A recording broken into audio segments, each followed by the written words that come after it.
Sean bienvenidos, Dios les bendiga ricamente.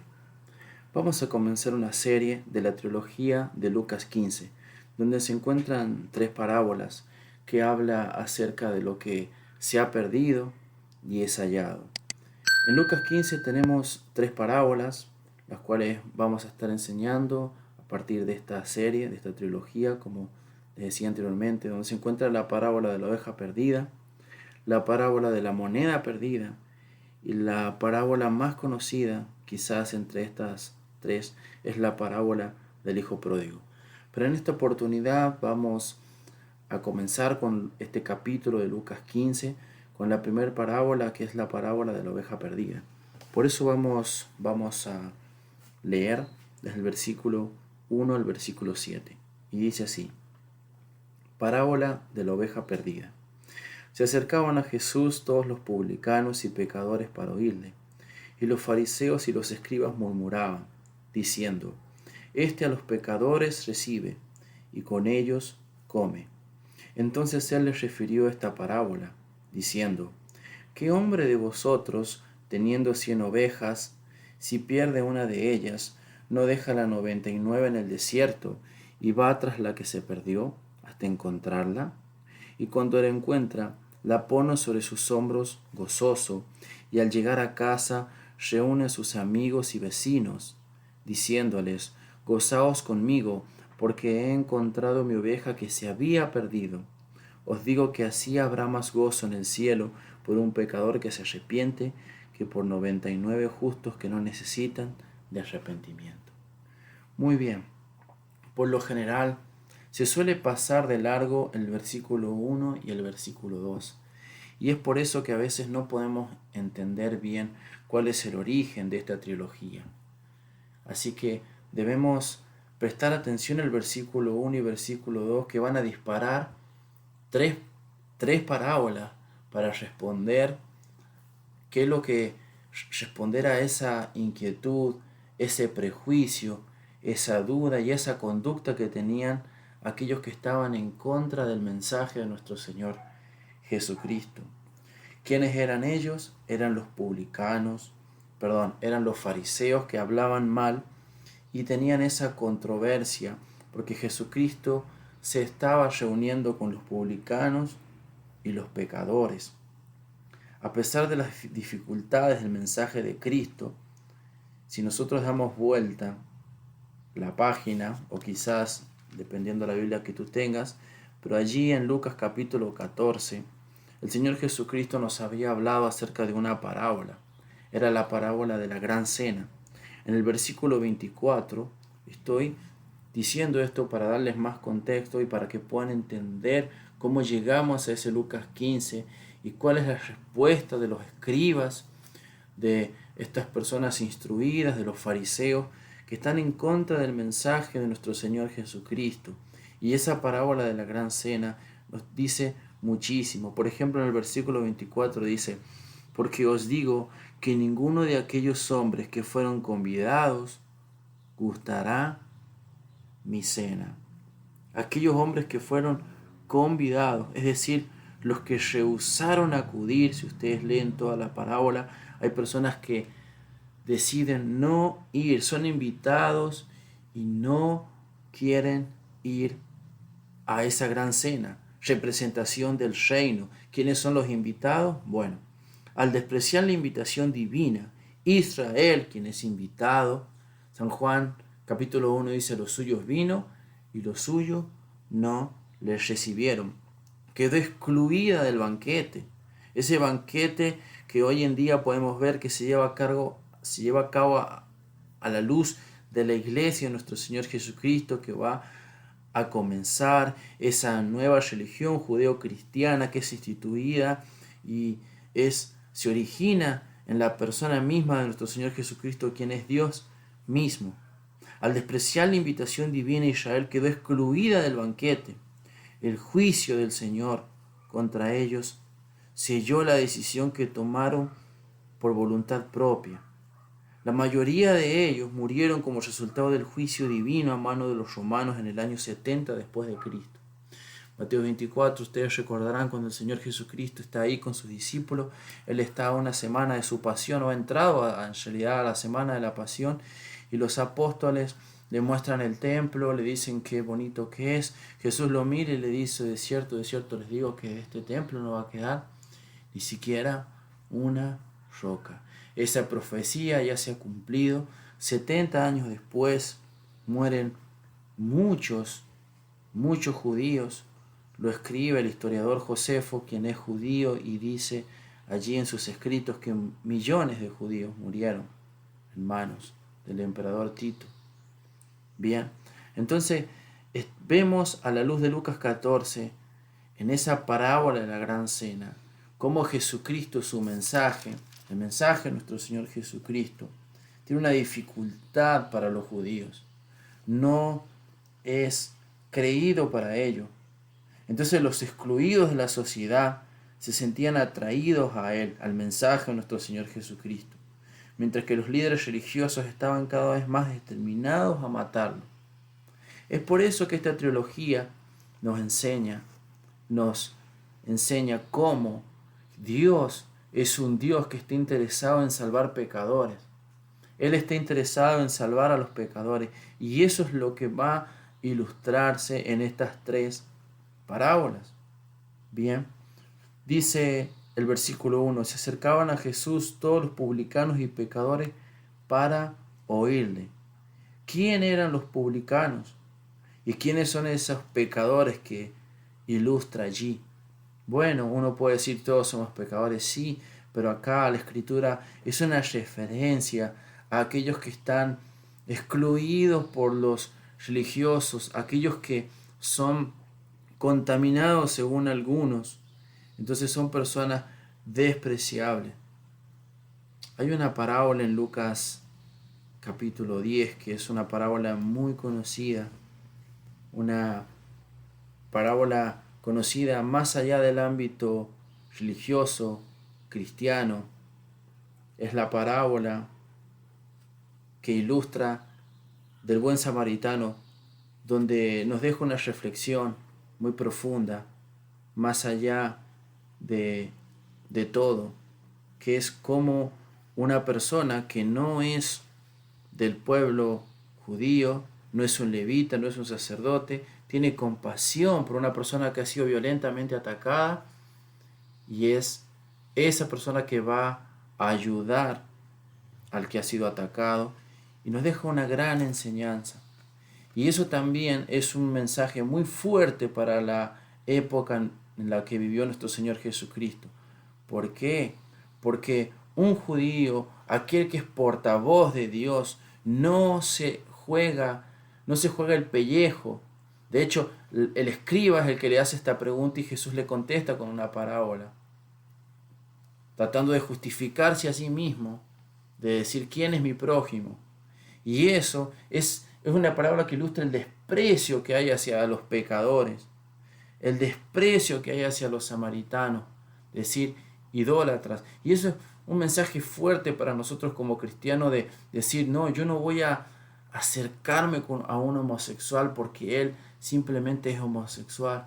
Yo no me voy a acercar a una persona musulmán porque lo veo con ese rótulo, con esa estampa. Yo no me voy a acercar a aquel, y ese rótulo ya hace que nosotros no podamos, nos creamos más santos que otros.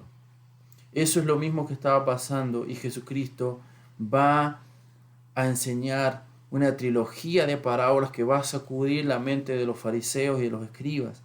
Y él dice, el versículo 2 nos dice, y los fariseos y los escribas murmuraban. Es como si se quejaran de Cristo mediante las mentiras que propagaban entre la multitud. Estas quejas motivaron tres parábolas que tenían el propósito de ilustrar el gozo de Dios por el arrepentimiento de los pecadores. A los pecadores recibe y con ellos comen. Esa fue la frase. Esta frase es la clave para la trilogía de parábolas que viene a continuación. Eso va a disparar la respuesta de Cristo hacia los fariseos. Cristo no se avergonzaba de ser conocido como un amigo de publicanos y de pecadores. John Stott escribe acerca de estas trilogía de parábolas y él dice lo siguiente: Jesús dijo estas tres parábolas sobre lo perdido y hallado a fin de destacar la radical diferencia entre su persona y los fariseos. Él recibía a los pecadores. Ellos lo desaprobaban y lo rechazaban. Los fariseos tenían un concepto equivocado de la santidad.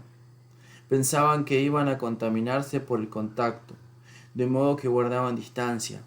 En cambio, Jesús confraternizaba libremente y hasta se lo consideraba amigo de publicanos y pecadores. Mateo 11:19. Si los fariseos veían que se acercaba una prostituta, recogían sus túnicas y se apartaban de ella. Mientras que cuando una prostituta se acercaba a Jesús, en lugar de evitarla, se mostraba dispuesto a aceptar su devoción. Fin de la cita. Decíamos anteriormente que los publicanos eran aquellas personas que trabajaban y cobraban tributo para el emperador romano. Eran los mismos judíos que, por supuesto, en esos tributos se dejaban parte de la plata y la corrupción era algo habitual en ellos, lo cual eso significaba traición a la patria. Si ellos querían desligarse de ese imperio que estaba gobernando, lo menos que podían hacer era apoyarlo, y ellos lo estaban haciendo. Por eso eran despreciados, junto con aquellas personas que se prostituían. En los tiempos de Cristo las mujeres tenían muy pocas posibilidades de trabajar. De hecho, si una viuda, por eso la Biblia enfatiza, si una mujer perdía a su esposo, enviudaba, lo cual quiere decir que queda en la calle, no había trabajo para ella, no había ninguna forma. Sí o sí tenía que vivir de la ayuda social. Por eso Santiago dice que la verdadera religión es la que ayuda al pobre y a la viuda. Pero el Señor Jesucristo va a disparar tres parábolas muy fuertes. Y esta es la introducción que nos va a servir para todas estas tres parábolas que vamos a estudiar a lo largo de esta trilogía y de esta serie. Es muy importante leer ese versículo 1 y 2, y si tenemos que retroceder como lo hemos hecho, si no, no vamos a entender realmente el pensamiento de nuestro Señor Jesucristo y la guía de su Espíritu Santo para estas tres parábolas. El versículo 3 dice: Entonces él les refirió esta parábola, ¿lo ven? Diciendo: ¿Qué hombre de vosotros, teniendo 100 ovejas, si pierde una de ellas, no deja las 99 en el desierto y va tras la que se perdió hasta encontrarla? Ahí vemos el amor, la demostración y la importancia, sobre todo la importancia, veo yo. ¿Saben qué? Nosotros a muchas cosas le damos valor. Quizás a nuestro auto, quizás a una moto, quizás a una guitarra, quizás a la casa. Quizás las mujeres tienen otra preferencia, sobre todo la casa, los detalles de la cocina. Y si ven algo que se ha roto, ya les inquieta, les molesta. En mi caso me suele pasar. Si veo que una parte del vehículo se ha roto y ya se ve incompleta, entonces corremos a un lugar a tratar de suplir esa necesidad. Entonces la importancia de este hombre, ¿qué hombre de vosotros, teniendo 100 ovejas, este pastor, no es que subestima el hecho que se haya perdido una, no, tiene mucha importancia.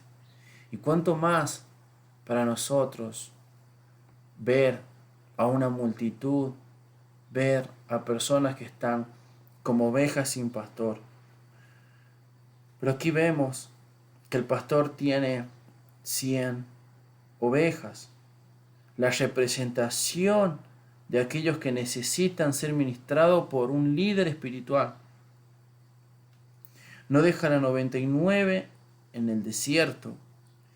Miren, lo deja en el desierto y va tras la que se perdió hasta encontrarla.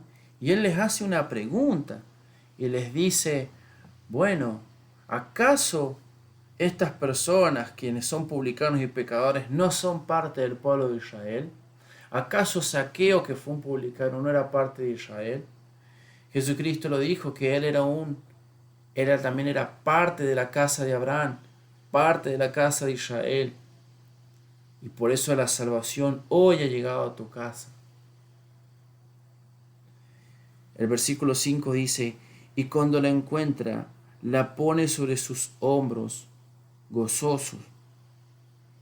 Y al llegar a casa, reúne a sus amigos y vecinos, diciéndoles, gozaos conmigo, porque he encontrado mi oveja que se había perdido. Vivimos en un mundo muy materialista, muy capitalista, en donde cada vez que conseguimos u obtenemos algo, inclusive también cuando se suele usar acá en la Argentina una tradición, y últimamente lo estoy viendo mucho, donde alguien se recibe y obtiene un título académico, se hace una algarabía donde se lo lleva en un auto, no sé cómo será en tu país la tradición, se lo expone. Primero, una vez que sale de la universidad o de aquel lugar donde ha estudiado, instituto, etc., se le hace un recibimiento, se le corta la ropa, se le tira diferentes elementos, luego se lo sube a un auto que pareciera casi como una burla. Realmente no sé quién fue el creador de esta tradición, pero pareciera como un desprecio, pero después se lo eleva a un sentido de felicidad, como voy a despreciar lo que estudié y ahora pasé a otra etapa. La verdad que no lo sé, pero el punto es que se lo lleva y se lo muestra públicamente y se lo hace recorrer todas las calles más importantes de aquella ciudad o pueblo, para que todos conozcan que él se ha recibido y ha obtenido ese título académico. Somos tan materialistas que cuando ganamos algún premio o cuando cobramos algún lugar o obtenemos algo, compramos algo, reunimos a las personas para celebrar lo que hemos obtenido. Pero acá la celebración es otra. La celebración es más importante porque es la salvación de una persona que es un pecador. Una persona que es enemigo de Dios desde que nace hasta ese momento que se encuentra con el Salvador del mundo, nuestro Señor Jesucristo. El único que puede perdonar pecados, el único que tiene la potestad de decirle a una persona, tus pecados te son perdonados, levántate y anda, recobra la vista, tus pecados te son perdonados. Y al llegar a casa, reúne a sus amigos y vecinos diciéndoles, gozaos conmigo, porque he encontrado mi oveja que se había perdido. Esa palabra perdido y hallado, encontrado, es la clave que se repite en todas estas tres parábolas, enfatizando de que el ser humano sin Dios está perdido, sin insatisfacción. Si estás escuchando este mensaje, lo más probable es que haya pero muy poca esperanza para ti si no en este momento tomas una decisión de creer en el Señor Jesucristo. Lo más probable es que quizás no haya otra oportunidad. No hay esperanza para ti sin Jesucristo. Él es el buen pastor, Él es la puerta, Él es la luz del mundo. Es necesario que creas y pongas tu fe en el Señor Jesucristo, que busques una iglesia donde se predique fielmente la palabra de Dios y que entres, porque si no el juicio, como pronuncia Lucas capítulo 14, versículo 24, va a llegar a ti, así como le llegó a los judíos, también te va a llegar a vos. Y no solamente te va a llegar de forma parcial, te va a llegar de una forma eterna, separado para Dios para siempre. El versículo 7 dice, os digo que así habrá más gozo en el cielo por un pecador que se arrepiente. Miren, Dios es un Dios que salva a pecador.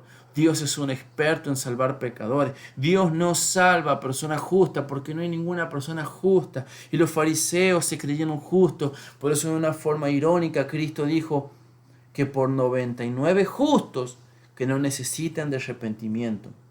Muchas veces no se entiende ese versículo. John MacArthur comenta ese versículo y dice lo siguiente: justos que no necesitan de arrepentimiento, es decir, quienes se consideran justos en su propia opinión. Fin de la cita. Eso no quiere decir que ellos sean justos. Justamente, si has leído la Biblia, no hay nadie justo. Eso justamente quiere decir, y leen el contexto, lo acabamos de decir desde un principio, que los fariseos se creían justos. Si te crees justo, te justificas por tu propia vida, como eres con tu familia, como eres en el trabajo, es una demostración de que eres tan pecador como lo dice Lucas 18, como ese fariseo que mira al cielo y se cree justo por su propia voluntad, por sus propios actos. Es necesario que si estás escuchando este mensaje te arrepientas, que recibas el consuelo de Dios, que Dios, únicamente Dios puede levantarte. Y si estás quebrantado en este momento, justamente esa es la voluntad de Dios, que te quebrantes por tu pecado, que te quebrantes por tu propia vida y que vengas a los pies de Jesucristo. Oramos. Padre Santo, te damos gracias. Gracias porque tú nos permites escuchar tu evangelio, tu palabra. En este momento entregamos, Señor, nuestra vida a ti, Señor, porque no tenemos nada que darte más que nuestro propio pecado que cometemos a diario. Te imploramos que tú nos salves. Lo hacemos en el nombre de Jesús. Amén.